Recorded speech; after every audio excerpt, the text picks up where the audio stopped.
is about? I'm thinking of Ending Things is an incredibly original film. It is complex and exciting in its ideas, but ultimately it's about a kind of lonely, disconnected guy and deals with issues of loneliness and disconnection and hope for connection and longing, and also memory and regret and guilt and all of the things that we grapple with as humans at some point. Were you familiar with Charlie's work before doing the film, and what made you want to work with him? I have loved Charlie's films for a very long time. I'm a huge fan of his. I would do anything for him. I think he's an incredible filmmaker. I had almost worked with him in the past and it didn't quite come to be. So I'm so glad, I'm so flattered that he asked me to be a part of this. I still can't believe my luck. I think he's an incredibly original filmmaker, and it was a very freeing experience working with him. And I don't think it was just the material. I think it's Charlie. I mean, he creates an atmosphere of absolute ease on set. He's so humble and so sensitive and focused, and he creates a very relaxed atmosphere where you feel like you can try anything. And although he's specific in his ideas, he's also incredibly collaborative and just so open to anything that any of the actors or crew suggested. So it's really lovely to work with someone that open. He's achieved so much and has this incredible career, but I think all the best people are still, it is a collaborative endeavor making a movie, and he really is genuinely open to sharing the experience.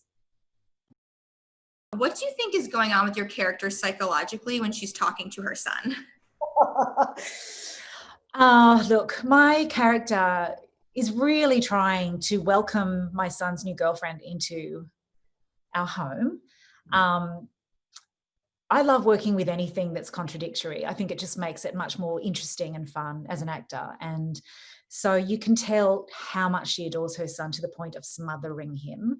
And you can tell that she's trying to, present a certain idea of herself to this new person in her space. But actually it's just painful, because for her, it just feels like loss. If this girl is in her kitchen, at her dining table, that girl is probably a threat to her because she's going to lose her son. So you can really feel her pain. She's smiling, but she's crying through the smile, and the body is all contorted. And she keeps reaching out to her son, who's always pulling away. And it's very, very uncomfortable, but funny. How was the process of de-aging through prosthetics in the film? I hadn't done much work with prosthetics. It's really quite fascinating. And it definitely helped in terms of where the story is and where my character is and where all the characters are. In a way, we're all kind of the same mind. And as things change, there's kind of the fantasy of looking ahead, and there are memories looking back, and the ground keeps moving. And it was really important to me to have some kind of something to cling to that created a through line, so that you could feel that I was the same woman throughout the entire story. Having said that, people are constantly changing. And this story definitely keeps changing. So there was a real freedom in that. We could literally not screw it up, because you could make any decision and it would still fly. Everything was accepted. So that was an amazing kind of context to work within. Also with the older version of myself, I think there were 4 different versions. So the eldest is 92, and just having it is a very slow experience getting all of the prosthetic makeup on, but really interesting and really quite fascinating, thinking, wow, maybe like they're working from my structure, maybe I will look like this. It was very bizarre to have kind of a jump forward to what a potential version of myself might look like. But I was very concerned that it didn't feel like a novelty, that people were going to look at it as a makeup job, and I just wanted her to feel like a real person right through to the end. So I really hope that we managed to do that, because that scene where she is older is such a beautiful moment between Jake and his mum, and really paints in a different quality to their relationship. What was the rehearsal process like?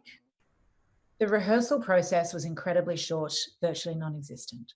I arrived upstate New York on a Saturday night, I think, and on Sunday we got together and rehearsed the scene around the dinner table, because and moving into the living room, that whole kind of sequence. And I'm glad we had a little bit of time, because it is an incredibly dense scene and there are so many different choices that could be made. So just to kind of all get on the same page, and in talking about them all kind of being of the same mind, and there's a kind of stream, although they've all got separate lines, there is a kind of stream of conscious quality to the conversation. So playing with the rhythm of that was it was great to be able to kind of get like a structure that we could follow within the length of the scene.